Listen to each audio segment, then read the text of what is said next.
اس کے ماتھے کی رگیں ابھر سی گئی تھی۔ اس کے اس طرح اچانک چیخنے پر کمرے میں سناٹا سا چھا گیا۔ کون سا دنیا سے انوکھا کام کر دیا ہے اس نے؟ شکر ادا کیا کریں کہ آپ کی بیٹی میں انسانیت ہے، بے حس نہیں ہے وہ۔ موہد نے قدرے خشونت سے سب کو دیکھتے ہوئے تلخی سے کہا۔ وہ اب ان سب کے بالکل سامنے ویل چیئر پر بیٹھا تھا، اس کی آنکھیں شعلے برسا رہی تھی۔ بیٹا میرا مطلب یہ نہیں تھا۔ ماما بوکھلا کر صوفے پر بیٹھ گئیں۔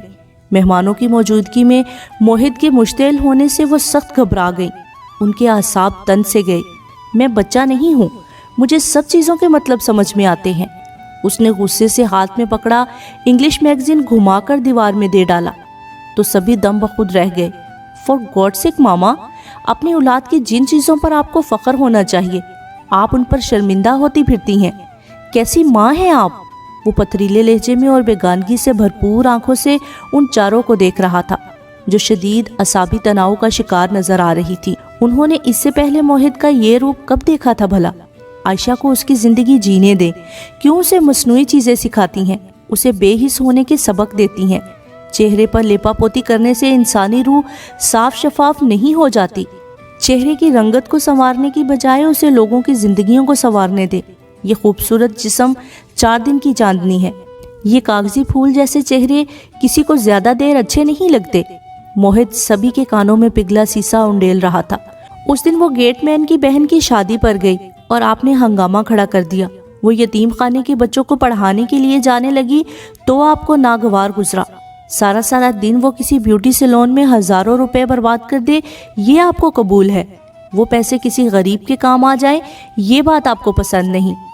موہد کے اس غیر معمولی انداز نے عائشہ کو بھی مخمصے میں ڈال دیا۔ وہ نہ جانے کہاں کا غصہ کہاں نکال رہا تھا۔ بیٹا، یہ مالی چوکیدار اور ملازموں کی مدد کرنے سے میں نے کبھی نہیں روکا، لیکن اس طرح ان کے گھروں میں جا کر ان کے بچوں کو پڑھانا ہمارا سٹیٹس نہیں۔ ماما نے بوکھلا کر وضاحت دینے کی کوشش کی جو ان کے گلے ہی پڑ گئی۔ یہ سٹیٹس کی بات کم از کم میرے سامنے نہ کیا کریں۔ کیا ہے آپ کا سٹیٹس؟ ذرا آج بتا ہی دیں۔ اس نے ایک دم بھڑک کر انگلی کے اشارے سے پوچھا۔ یہ بدبودار بے حسی اور خود غرضی کی اینٹوں سے بنا آپ کا سٹیٹس، جس میں انسانیت نام کی کسی چیز کی کوئی گنجائش نہیں۔ یہ روپے پیسے کی چمک دمک سے بنا سٹیٹس جس کی ہر چیز سے مصنوعی پن ٹپکتا ہے، جہاں انسان کے وزن کا اندازہ اس کی مالی حیثیت سے لگایا جاتا ہے۔ تو آپ بھی آج ہی اپنی غلط فہمی دور کر لیں۔ اگر آپ کے گلے میں لیفٹیننٹ جنرل عبد الرحیم کی مسز ہونے کا ٹیگ نہ ہو تو کوئی آپ پر ایک نظر ڈالنا بھی پسند نہ کرے۔ وہ کسی ٹوٹتی چٹان کی طرح تڑخا تھا۔ ماما کو اس کی بات پر دھچکا سا لگا۔ اس سٹیٹس میں آپ کی اپنی ذاتی حیثیت کہاں ہے؟ کبھی سوچا ہے آپ نے؟ اس کی آنکھوں سے شرارے نکلے۔ کم آن بھائی، کیا ہو گیا ہے؟ دفع کریں ان باتوں کو۔ عائشہ بوکھلا کر کھڑی ہوئی۔ ماما ٹھیک کہہ رہی ہیں، میری غلطی تھی، مجھے بھول گیا تھا کہ لنچ پر جانا ہے، اس لیے ماما خفا ہو رہی تھی۔ عائشہ نے فوراً اٹھ کر اس کے کندھوں کو ہلکا سا دبا کر اسے ٹھنڈا کرنے کی کوشش کی تھی، جو کچھ کامیاب رہی تھی، اس لیے وہ اب بولا تو لہجے میں قدرے نرمی تھی۔ تمہیں تو ذرا سا لنچ بھولا ہے، جبکہ لوگوں کو تو دوسروں کی زندگیوں کے ساتھ کھیل کر سب کچھ بھول جاتے ہیں۔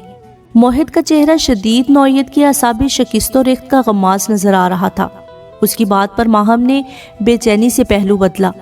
ماما کو خود خیال کرنا چاہیے، کیوں ہر تیسرے دن یوں عدالت کا کٹہرا سجا کر بیٹھ جاتی ہیں، لوگوں کے سامنے اپنے دکھڑے روتی ہیں۔ عائشہ ایسی کیوں ہے؟ موہد ویسا کیوں ہے؟ خدا را معاف کر دے ہمیں، اس نے باقاعدہ ہاتھ جوڑ کر تلخی سے کہا تھا۔ اس کے متنفر انداز پر ماما کی آنکھیں ڈبڈبا گئی۔ کیا ہو گیا ہے موہد؟ کیوں اتنے ٹچی ہو رہے ہو؟ آنٹی تو شروع ہی سے تم لوگوں کی ایسے ہی کیئر کرتی ہیں۔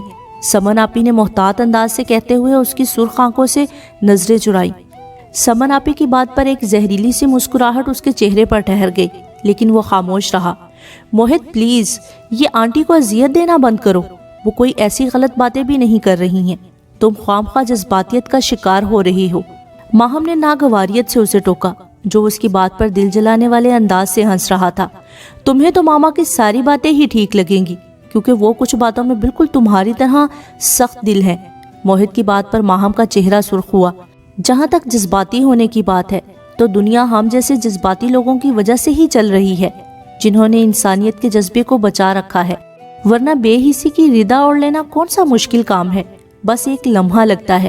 اپنی بات مکمل کر کے وہ جا چکا تھا، لیکن اس کی باتوں کی تلخی کا دھواں اے سی کی ٹھنڈک کے ساتھ پورے کمرے میں پھیل چکا تھا۔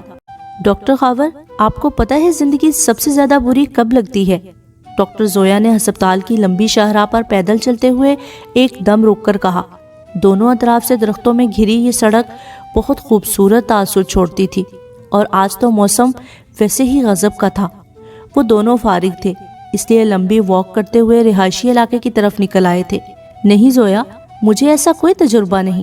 وہ بھی چلتے چلتے رکے اور انہوں نے ایک درخت کی ٹہنی کو ہلکا سا شرارت سے ہلایا تو بہت سے سفید پھول ڈاکٹر زویا کے اوپر آن گرے۔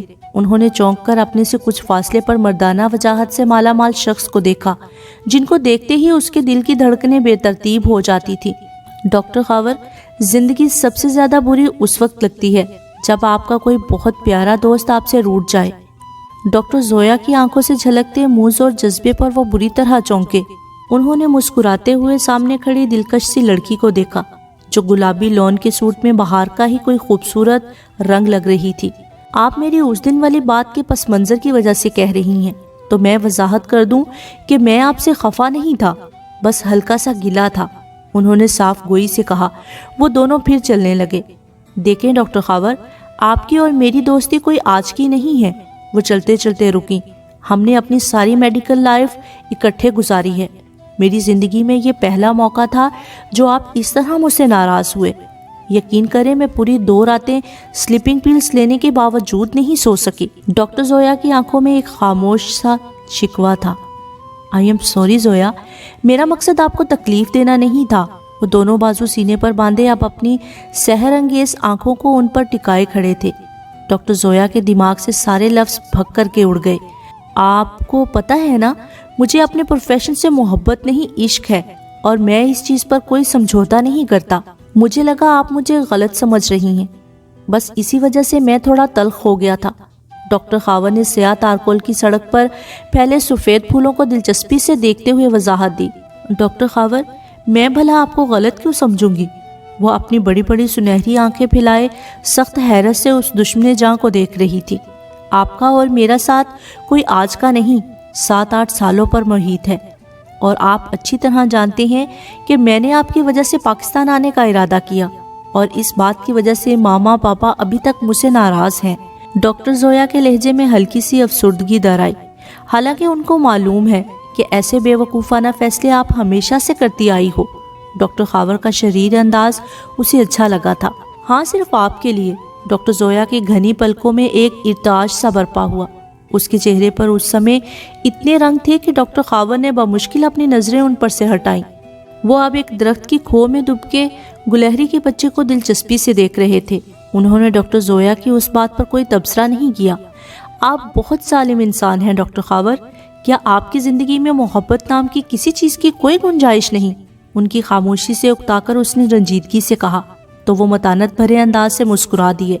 میں ظالم انسان نہیں ہوں زویا، تھوڑا سا مختلف ہوں۔ وہ اب گہری نظروں سے اپنے سامنے کھڑی جھنجھلائی سی لڑکی کو دیکھ رہے تھے، جس کے دل کے نہا خانوں میں چھپے جذبوں نے اس کے رخساروں میں گلابیاں بھر دی تھی۔ میری زندگی میں محبت نام کا کوئی پڑاؤ نہیں۔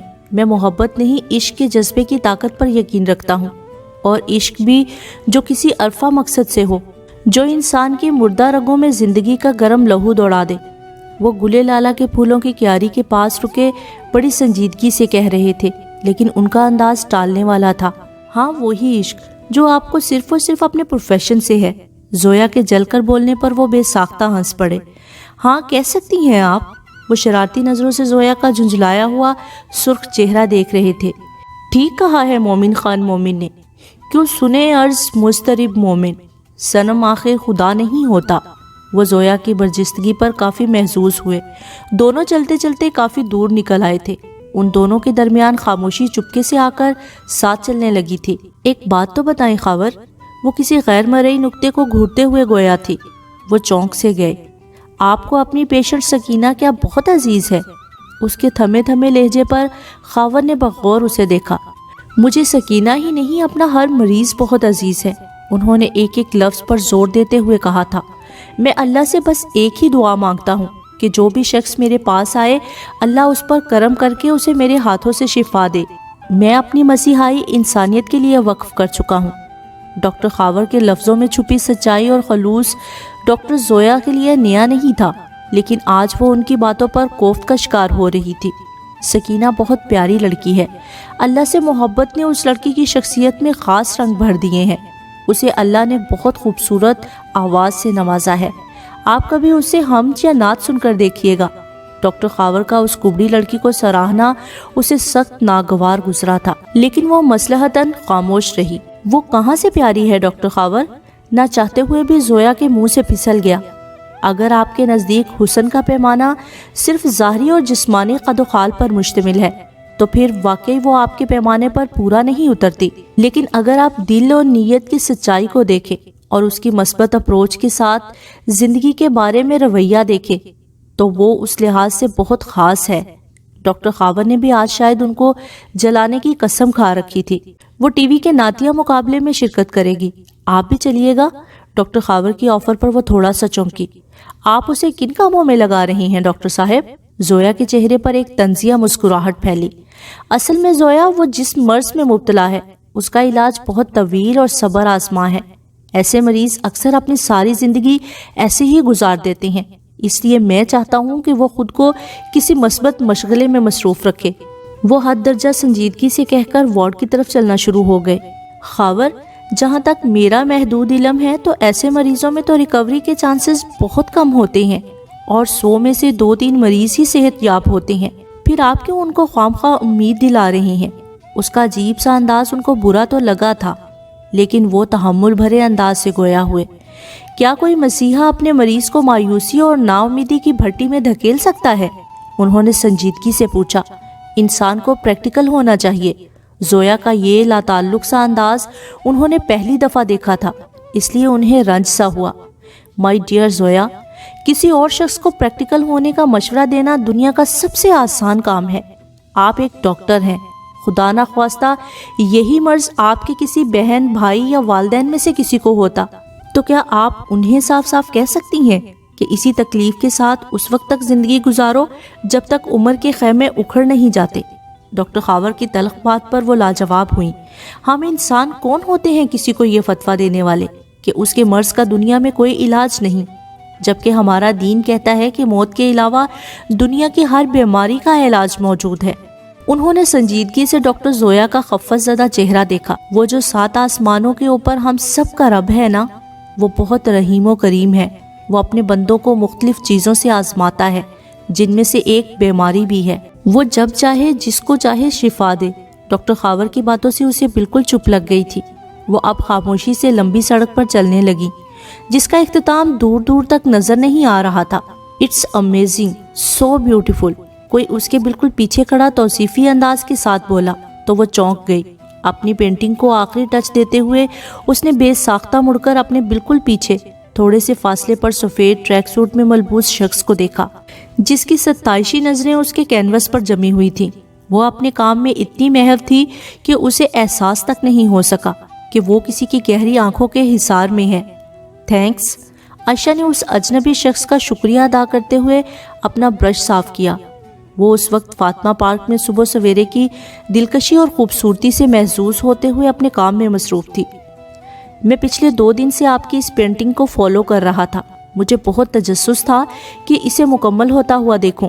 وہ اب اپنے ٹراؤزرز کی جیبوں میں ہاتھ ڈالے بڑی بے تکلفی سے کہہ رہا تھا۔ اس کی بات پر عائشہ کو جھٹکا سا لگا، کیونکہ پارک میں بے شمار جاگنگ کرنے والے افراد کی وجہ سے اسے بالکل اندازہ نہیں ہو سکا تھا۔ آپ نے زمین پر بے دردی سے گرے گھوڑے کو جس ہمت اور عزم سے دوبارہ اٹھتے ہوئے دکھایا ہے، یہ قابل رشک ہے۔ ایسا لگتا ہے کہ یہ سفید گھوڑا زندگی کی دوڑ میں بھاگتے بھاگتے اچانک ہی گر گیا ہو۔ گرنے کی تکلیف اپنی جگہ، لیکن اس کے اندر دوبارہ اٹھنے کا عزم جو اس کی آنکھوں سے جھلک رہا ہے، اس نے اس پینٹنگ کو انمول کر دیا ہے۔ وہ بڑے بے تکلف اور بے لاگ انداز سے اس تصویر کا بالکل ٹھیک تجزیہ کر رہا تھا۔ عائشہ سخت حیران ہوئی۔ کیا اتنے برے طریقے سے زندگی کی دوڑ میں گرنے والا بندہ اسی توانائی کے ساتھ دوبارہ کھڑا ہو سکتا ہے؟ وہ انتہائی سنجیدگی کے ساتھ پوچھ رہا تھا۔ کیا آپ کو انسانی عزم و ہمت پر کوئی شک و شبہ ہے؟ کیا آپ کو پتہ نہیں کہ انسان اللہ کی انتہائی حیران کن تخلیق ہے؟ عائشہ نے اب تفصیل سے اپنے سامنے کھڑے دراز قد انسان کو دیکھا۔ وہ اپنی مقناطیسی کشش کی حامل بادامی آنکھیں سامنے کینوس پر ٹکائے کھڑا تھا۔ کھڑی مغرور ناک، کشادہ پیشانی اور بے نیازی نے اس کی شخصیت کو ایک متاثر کن سا وقار بخش دیا تھا۔ مجھے انسانی عزم پر شبہ نہیں، لیکن انسان تقدیر اور تدبیر کی بھول بھلائیوں میں الجھ گیا ہے۔ وہ ہر چیز کو قسمت کے کھاتے میں ڈال کر ہاتھ جھاڑ کر بڑی فرصت سے اللہ سے شکوے کرنے لگتا ہے۔ اس شخص نے پیپل کے درخت کے پاس گرے چڑیا کے گھونسلے کو دیکھا۔ ہاں، انسان اس معاملے میں بہت ناشکرا ہے۔ وہ چیز جو اس کے اختیار میں ہو وہ بعض دفعہ اپنی ازلی سستی اور کاہلی کی وجہ سے وہ بھی نہیں کرتا۔ وہ اس کی بات سے متفق ہوتے ہوئے اسے تعجب سے دیکھ رہی تھی، جس نے گھونسلے کو اٹھا کر ایک مضبوط تنے پر رکھ دیا۔ کیا آپ یہ پینٹنگ مجھے فروخت کر سکتی ہیں؟ وہ ایک دم سے مڑا اور انتہائی پر اعتماد انداز سے عائشہ کو مخاطب کیا، جو اس حیران کن بات پر اپنے بیگ سے سیل فون نکالنا بھول گئی تھی۔ آئی ایم سوری، میں یہ سیل نہیں کر سکتی۔ عائشہ نے سامنے کھڑے شخص کی سحر انگیز نگاہوں میں ایک لمحے کو جھانکا اور گڑبڑا سی گئی۔ اس شخص کی وجاہت میں عجیب سی بے نیازی تھی۔ اٹس اوکے، اس نے کندھے اچکائے، لیکن کیا آپ ایسی ہی پینٹنگ مجھے بنا کر دے سکتی ہیں؟ اس کی فرمائش پر عائشہ نے جھنجھلا کر اسے دیکھا، جس کے ساتھ یہ پہلی ملاقات تھی، اور وہ مان نہ مان میں تیرا مہمان کی تصویر بنا جم کے کھڑا تھا۔ سوری، ایسا بھی ممکن نہیں۔ اس سے ملتی جلتی پینٹنگ بن تو سکتی ہے، لیکن ضروری نہیں کہ اس کے اسٹروک بھی اتنے ہی جاندار ہوں۔ عائشہ نے صاف گوئی سے کہتے ہوئے ڈرائیور کا نمبر ملایا، جو پارکنگ میں گاڑی لیے اس کا منتظر تھا۔ وہ تھوڑا سا مایوس ہوا۔ تو کیا یہ آپ نے کسی ایگزیبیشن کے لیے بنائی ہے؟ اس نے کسی خیال کے زیر اثر پوچھا۔ نہیں، یہ پینٹنگ مجھے اپنے بھائی کو تحفے میں دینی ہے، اس نے بغیر کسی لگی لپٹی کے صاف گوئی سے کہا۔ اوہ، اٹس آل رائٹ، اس نے کندھے اچکائے، مجھے معلوم نہیں تھا، سوری۔ وہ اپنی بے اختیاری پر کچھ خفہ زدہ ہوا۔ ویسے اس مہینے کی 28 تاریخ کو میریٹ میں ایگزیبیشن ہے میری، آپ وہاں وزٹ کر لیں، ہو سکتا ہے آپ کو کوئی اور اچھی چیز مل جائے۔ عائشہ سے اس کے چہرے پر پھیلی مایوسی دیکھی نہیں گئی، تو اس نے نہ چاہتے ہوئے بھی اسے دعوت دے دی۔ یس شور، وائی ناٹ۔ وہ ابھی بھی ٹراؤزر کی جیبوں میں ہاتھ ڈالے سامنے کینوس کو توصیفی نگاہوں سے دیکھ رہا تھا۔ کیا آپ کسی کی فرمائش پر کسی آئیڈیا کو رنگوں کی زبان میں بیان کر سکتی ہیں؟ اس اجنبی شخص نے بھی شاید آج عائشہ کو جیب بھر کر حیران کرنے کا تہیہ کر رکھا تھا۔ کسی کے خیال کو کینوس پر منتقل کرنا آسان کام نہیں۔ اس میں ضروری نہیں کہ آپ کو ویسا ہی کام ملے جیسا آپ کے ذہن میں ہو۔ عائشہ کو اب اس سے گفتگو میں لطف آنے لگا تھا۔ مجھے ایسی پینٹنگ چاہیے جس کے ہر اسٹروک میں عزم، ہمت اور حوصلے کے رنگ نمایاں ہوں، تصویر چاہے کوئی بھی ہو۔ اس کی بے ریا آنکھیں عائشہ کے چہرے پر ٹکی ہوئی تھی۔ یہ عائشہ کے لیے کوئی مشکل ٹارگٹ نہیں تھا، میں کوشش کروں گی۔ وہ فوراً ہی رضامند ہو گئی، اور پھر اگلے کئی گھنٹوں تک وہ یہ سوچ کر پریشان ہوتی رہی کہ آخر حامی بھرنے کی ضرورت ہی کیا تھی۔ جزاک اللہ، اس نے گردن کو ہلکا سا خم دے کر اس کا شکریہ ادا کیا، اور پھر اپنا نام پتہ بتائے بغیر ٹریک کی طرف دوڑنے لگا۔ یار، بہت عجیب شخص تھا وہ، مجھے تو حیران کر گیا۔ شام کو وہ ماہم کو سارے دن کی روداد سناتے سناتے یہ قصہ بھی سنا بیٹھی۔ پرسنالٹی کیسی تھی؟ ماہم نے اپنے مطلب کی بات سب سے پہلے پوچھی۔ اپولو کا مجسمہ۔ عائشہ کی زبان پھسلی تو ماہم کھلکھلا کر ہنس پڑی۔ تھینکس گاڈ، خوبصورت چیز کو سراہنے والی حس تم میں بھی موجود ہے۔ بائی گاڈ، میں نے اسے غور سے نہیں دیکھا، بس اس کو ذہن میں لاتے ہی جو پہلا نام ابھرا وہ تمہیں بتا دیا۔ اسے ماہم کی معنی خیز نظروں سے الجھن ہوئی۔ تبھی میں کہوں محترمہ بھاگ بھاگ کر پارکوں میں ہی اپنا کام کرنے کیوں جاتی ہیں، اور وہ بھی منہ اندھیرے؟ ماہم کو اس کا گھبرایا ہوا چہرہ لطف دے رہا تھا۔ کچھ خدا کا خوف کرو ماہم، تمہیں پتا تو ہے کہ مجھے بھیڑ بھاڑ سے کتنی الجھن ہوتی ہے، اور میرا تو ہمیشہ سے یہ معمول رہا ہے کہ میں اکثر صبح سویرے ہی کسی پارک میں اپنے کام کو نپٹاتی ہوں۔ عائشہ نے جھنجھلا کر اسے صفائی دی، جو شوقی سے آنکھیں گھما گھما کر اسے بغور دیکھ رہی تھی۔ مجھے تو معلوم ہے، صبح سویرے اتنے ہینڈسم لوگ بھی جاگنگ کے لیے آتے ہیں، جن کو دیکھ کر سارا دن فریش گزرتا ہے۔ وہ تھوڑا سا مزید شریر ہوئی۔ زیادہ ہی فریش ہونے کا شوق ہے تو بسم اللہ کرو، صبح تمہیں بھی پک کر لوں گی۔ عائشہ جل کر بولی۔ اسے علم تھا کہ صبح جلدی اٹھنے سے اس کی جان جاتی تھی۔ توبہ کرو یار، کون صبح سویرے اٹھے، میں ایسے ہی ٹھیک ہوں۔ ماہم نے فوراً کانوں کو ہاتھ لگائے۔ یہ عشق نہیں آسام مائی ڈیئر، آپ کے تنگ کرنے کی باری عائشہ کی تھی۔ ماہم اس کی بات پر کھلکھلا کر ہنس پڑی۔ اے اماں، یہ تیرا جاجی یہاں سے کب جائے گا؟ سکینہ نے ہاتھ میں پکڑا ڈائجسٹ میز پر پٹکتے ہوئے آج اماں سے صاف صاف بات کرنے کی ٹھان ہی لی۔ کیوں، تجھے کیا کہتا ہے وہ جو اتنی اوکھی ہو رہی ہے؟ اماں نے کچھ دنوں سے اس سے عجیب سی بے رخی اختیار کر لی تھی۔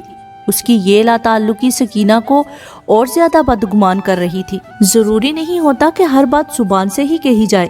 پھر جب وہ ابے کے ساتھ واپس سکھر جا رہا تھا تو کیا ضرورت تھی اس کو یہاں روکنے کی؟ سکینہ کے اماں سے گلے بڑھتے ہی جا رہے تھے۔ تجھے ضرورت نہ ہو لیکن مجھے تو ضرورت تھی۔ پرائے دیس میں کسی مرد ذات کا ہونا بہت ضروری ہوتا ہے۔ اماں نے اپنا فریم اٹھاتے ہوئے دلیل دی۔ اس کی اس دلیل پر ایک استزائیہ سی مسکراہٹ سکینہ کے چہرے پر ٹھہر گئی۔ واہ اماں، مرد ذات کی کمی کا تجھے بڑی جلدی احساس ہو گیا ہے۔ پچھلے 7-8 سالوں میں تو تجھے کبھی یہ خیال نہیں آیا تھا۔ سکینہ نے تڑک کر بد لحاظی سے کہا۔ ہاں تو یہ کون سی انوکھی گل ہے؟ اب خیال آ گیا ہے تو تجھے کیا مسئلہ ہے؟ جمیلہ مائی کی تیوری کے بل گہرے ہوئے۔ مجھے مسئلہ ہے تو رولا ڈال رہی ہوں۔ اس کے ذہن و دل سخت کھولن کی زد میں تھے۔ ایسے ہی آتے جاتے فری ہونے کی کوشش کرتا ہے، کبھی رسالے کتابیں اٹھا لاتا ہے، کبھی سیانہ بن کے ڈاکٹروں سے میرے علاج کا پوچھنے لگتا ہے۔ سخت زہر لگتا ہے مجھے۔ سکینہ پھٹ ہی تو پڑی تھی۔ جمیلہ مائی نے تعصب بھرے انداز سے سر ہلایا۔ پتر بہتا اوپر نہیں ویکھ دے، کدی کدی آسماناں نو بہتا ویکھن نال بندے دی گردن اکڑ جاندی ہے۔ لبدا کچھ بھی نہیں تے بندہ مفتی تکلیف وچ پہ جاندا ہے۔ جمیلہ مائی نے بمشکل خود کو مشتعل ہونے سے روکا۔ اماں تجھے کیا ہے؟ میری گردن ٹوٹے گی نا تو ٹوٹنے دے۔ وہ سخت بدظن تھی۔ اماں کے دل کو دھچکا لگا تھا۔ اس نے خاموشی سے اٹھ کر کھڑکی کا پردہ ہٹایا۔ سامنے ہی آسمان سیاہ گہرے بادلوں کی آماج کا بنا ہوا تھا۔ اسلام آباد کا موسم بھی اس کی بیٹی کے مزاج کی طرح دھوپ چھاؤں جیسا تھا۔ اماں آج اس سے واقعی خفا ہو گئی تھی، اس لیے اس نے اس کی بات پر کوئی تبصرہ نہیں کیا تھا۔ سکینہ نے بانو قدسیہ کی راجہ گدھ اٹھا لی تھی، اس کی نظریں کتاب کے صفحات پر، جبکہ ذہن میں مختلف سوچوں نے ادھم سا مچا رکھا تھا۔ باہر بادل ایک دم زور سے گرجے۔ سکینہ نے کتاب سے نظریں ہٹا کر باہر لان میں دیکھا۔ سامنے درخت کے نیچے رکھے بینچ پر بیٹھا اعجاز اپنے سیل فون پر اللہ جانے کس سے باتوں میں مگن تھا۔ وہ پچھلے 3 دن سے ان دونوں کا سایہ بنا ہوا تھا۔ ہر گھنٹے 2 گھنٹے بعد وہ کمرے میں جھانک کر جمیلہ مائی سے پوچھتا تھا کہ کسی چیز کی ضرورت تو نہیں۔ اس کی آمد پر سکینہ کے چہرے پر پھیلنے والی بیزاری جمیلہ مائی کو بہت دکھی کرتی تھی، لیکن اس کا مسئلہ تھا کہ وہ اپنی اکلوتی دھی کو کچھ کہہ نہیں پاتی تھی۔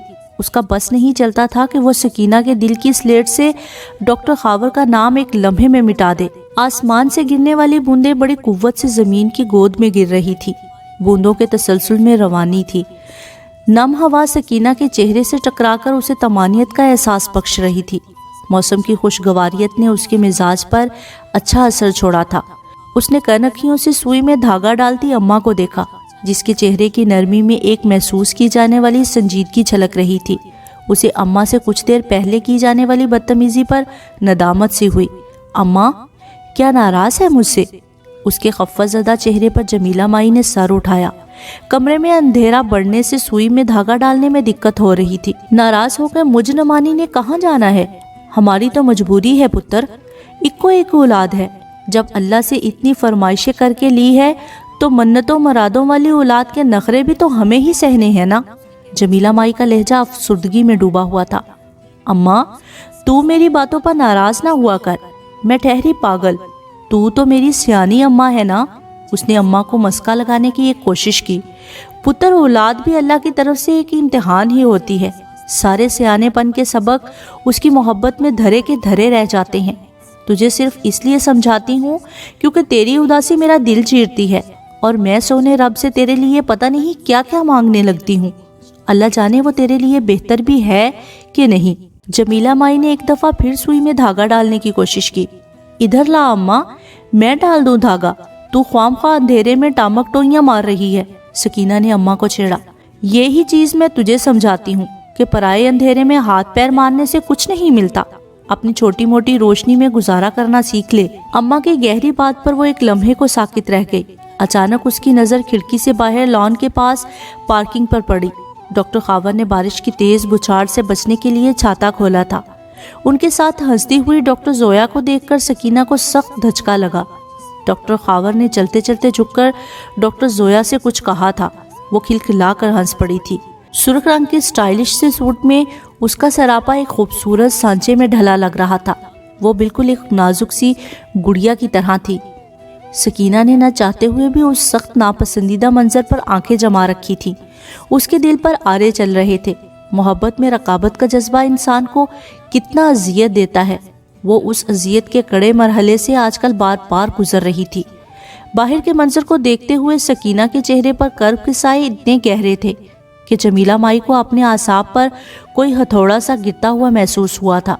اس نے فوراً ہاتھ میں پکڑا فریم میز پر رکھ دیا، ورنہ اس کے ہاتھ سے گر جاتا۔ اماں، بارش کتنی بری ہوتی ہے نا؟ سکینہ نے آنکھیں بے دردی سے بند کرتے ہوئے کہا۔ اس کی آواز اتنی آہستہ تھی کہ جمیلہ مائی بمشکل سن سکی۔ پتر، اکھیاں بند کرن نال سچائی دا سورج ڈوبدا نہیں، دل تے پیر رکھنا سکھ لے دی رانی تے تیری زندگانی آسان ہو جاوے گی۔ جمیلہ مائی کا ناصحانہ انداز سکینہ کو اور مضطرب کر گیا تھا۔ اماں نے اٹھ کر فوراً کھڑکی بند کر دی تھی۔ کاش کہ اس کے بس میں ہوتا بیٹی کے دل کا دروازہ بھی ایسے ہی بند کر سکتی۔ بھوربن مری کے آسمانوں پر آج صبح سے کالے سے بادل اٹکیلیاں کرتے پھر رہے تھے۔ مئی کا مہینہ تھا، لیکن موسم کی حدت میں اضافہ بہت تیزی سے ہوا تھا۔ مسز رحیم پچھلے 3 دن سے اپنی ساری فیملی کے ساتھ آرمی گیسٹ ہاؤس میں مقیم تھی۔ چنار گولف کلب میں عائشہ اور بابا آ کر ہمیشہ انجوائے کرتے تھے۔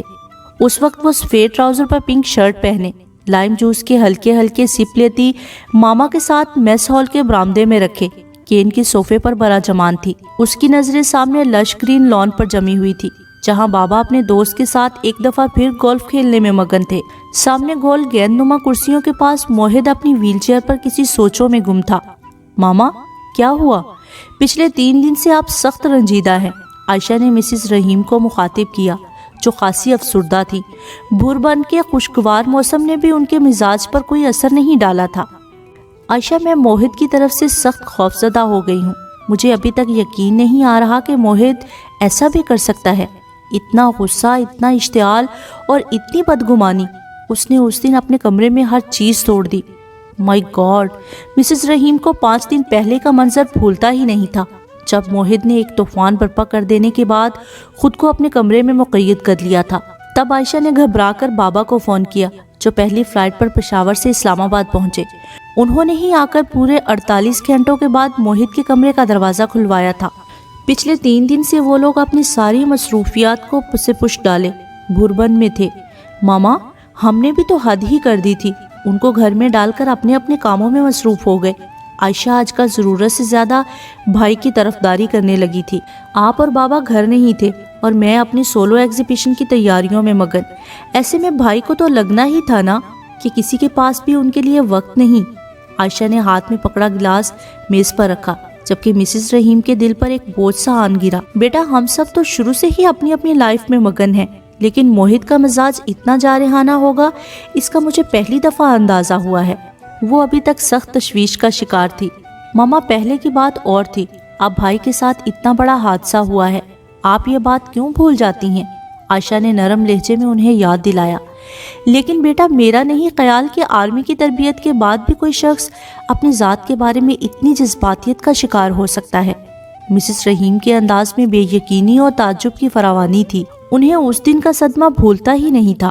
ماما، مجھے ایک بات سمجھ نہیں آتی کہ آپ لوگ آرمی والوں کو پتھر کیوں سمجھتے ہیں؟ ان کے سینوں میں بھی ویسا ہی دل دھڑکتا ہے جیسا عام انسانوں کے۔ ان کو بھی اتنی ہی تکلیف ہوتی ہے جتنی ہمیں۔ عائشہ کے لہجے میں ایک محسوس کی جانے والی برہمی بالکل فطری تھی۔ میرا یہ مطلب ہرگز نہیں تھا بیٹا، مسز رحیم نے گھبرا کر صفائی دی۔ آپ خود سوچیں کہ کسی جیتے جاگتے انسان کے وجود کا ایک حصہ اس سے علیحدہ ہو جائے تو اس کے دل پر کیا بیتتی ہے۔ اس کے کرب اور تکلیف کا اندازہ وہی کر سکتا ہے جو اس سانحے سے گزرا ہو۔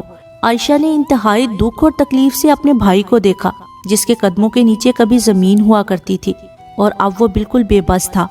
یہ سب تو اللہ کے کام ہے بیٹا، اس نے وطن کے لیے اپنے وجود کا قیمتی حصہ دیا ہے، اللہ اسے اس کا اجر ضرور دے گا۔ مسز رحیم نے ویٹر کو پائن ایپل جوس لانے کا اشارہ کیا۔ عائشہ اٹھ کر گولف کلب کے لان کی طرف چل پڑی۔ موسم کتنا بدل گیا ہے نا؟ عائشہ نے محبت سے پیچھے سے آ کر اپنے بھائی کے گلے میں بازو ڈالے۔ یہ اس کی محبت کے اظہار کا ایک مخصوص انداز تھا جس پر کسی زمانے میں موہد بہت چڑا کرتا تھا۔ وہ جیسے گہری نیند سے جاگا۔ اس نے سرعت سے گردن اٹھا کر دیکھا۔ موسم تو بدلنے میں پھر بھی کچھ نہ کچھ وقت لیتے ہیں، لیکن انسان تو موسموں سے بھی زیادہ سرعت سے تبدیل ہوتا ہے، بالکل گرگٹ کی طرح لمحوں میں کئی رنگ بدلتا ہے۔ عائشہ نے موہد کے چہرے پر پھیلا تلخی کا دھواں اپنے دل میں اترتا محسوس کیا تھا۔ وہ اس کے بالکل سامنے سفید گیند نما کرسی پر بیٹھ گئی۔ ایسے گرگٹ نما دوستوں کے بدلنے پر خود کو دکھی کرنا کہاں کی دانش مندی ہے بھائی؟ اس کے ناصحانہ انداز پر وہ زبردستی مسکرایا۔ وہ اس کی بات کے پیچھے چھپے معنی کو سمجھ چکا تھا۔ دل کو ایسی باتیں آسانی سے سمجھ آ جائیں تو اسے دل کون کہے؟ وہ کسی گہری سوچ کے زیر اثر تھا۔ دل کو خود پر اتنا سوار نہیں کرتے، ورنہ یہ زندگی کو تنگ کرنے کے سوا کچھ نہیں کرتا۔ اس کی باغیں اپنے کنٹرول میں رکھتے ہیں۔ عائشہ کے مشورے پر وہ پھیکے سے انداز کے ساتھ مسکرایا۔ دل کی باغیں کیسے کنٹرول میں رکھتے ہیں؟ وہ سخت رنجیدگی سے سامنے سے گزرتے ہوئے گھوڑوں کو دیکھ رہا تھا، جس طرح گولف کھیلتے ہوئے گولف سٹک کو اور گھوڑے کی سواری کے دوران گھوڑے کو اپنے قابو میں رکھتے ہیں۔ عائشہ کی شرارت بھری مثالوں پر وہ آخرکار ہنس ہی پڑا تھا۔ عائشہ نے ایک پرسکون سی سانس فضا میں خارج کی، لیکن یہ لمحات خاصے مختصر تھے۔ اس گولف کلب میں آ کر میرا دل کر رہا ہے کہ میں ایک دفعہ تو زمین کی سختی کو اپنے پیروں پر محسوس کر سکوں۔ ایک وقت تھا جب کبھی انتہائی فاتحانہ انداز سے زمین پر چلتے ہوئے کبھی میں نے سوچا بھی نہیں تھا کہ ایسا وقت بھی آئے گا جب میں زمین کے سینے پر قدم رکھنے کو ترس جاؤں گا۔ انسان کتنا عجیب ہے نا، زندگی میں ہمیشہ بہترین کے لیے سوچتا ہے لیکن خود کو کبھی بدترین کے لیے تیار نہیں کرتا، پھر میری طرح قنوطیت کے جال میں پھنس کر کڑتا رہتا ہے۔ اس کے سنجیدہ لہجے میں دکھ کی ایک آنچ آ رہی تھی۔ بھائی، کبھی کبھی میں سوچتی ہوں کہ انسان کو بناتے ہوئے اللہ نے کیا یہ سوچا ہوگا کہ اس کی مٹی میں مایوسی اور نا امیدی خود بخود شامل ہو جائے گی۔ وہ ہلکے پھلکے انداز میں گویا ہوئی تو اس نے انتہائی محبت سے اپنی سادہ دل بہن کو دیکھا، جس کا بس نہیں چلتا تھا کہ موہد رحیم کو ایک لمحے میں بھرپور زندگی گزارنے پر راضی کر لے۔ کیا مطلب؟ اس نے الجھ کر بڑی ٹٹولتی ہوئی نظروں سے عائشہ کو دیکھا۔ جس دن آپ اس بات پر یقین کر لیں گے کہ آپ کی قسمت میں ان تمام چیزوں کو ایسے ہی شامل ہونا تھا، یقین کرے زندگی میں سکون آ جائے گا۔ عائشہ کی نصیحت کا اس پر کوئی اثر نہیں ہوا تھا، کیونکہ ایک تمسخرانہ سی مسکراہٹ اس کے چہرے پر بے ساختہ چھلکی۔ کاش کبھی قسمت میرے ہاتھ لگ جائے تو میں اس سے پوچھوں، تمہیں زندگی سے بھرپور چہروں کے ساتھ کھیلتے ہوئے ذرا بھی رحم نہیں آتا؟ اس کے چہرے پر گہری رنجیدگی، افسردگی اور بے بسی کے سارے ہی رنگ تھے۔ قسمت کو کوسنے سے بہتر ہے کہ بندہ اپنے لیے نئے راستے تلاش کرے۔ ستاروں سے آگے کئی اور جہان ہمیشہ انسان کے منتظر رہتے ہیں، بس ہمت پکڑنے کی دیر ہوتی ہے۔ عائشہ آپ اٹھ کر اس کے بالکل قریب آ گئی تھی۔ اس نے محبت سے موہد کے بکھرے بالوں کو اپنی انگلیوں سے سنوارا۔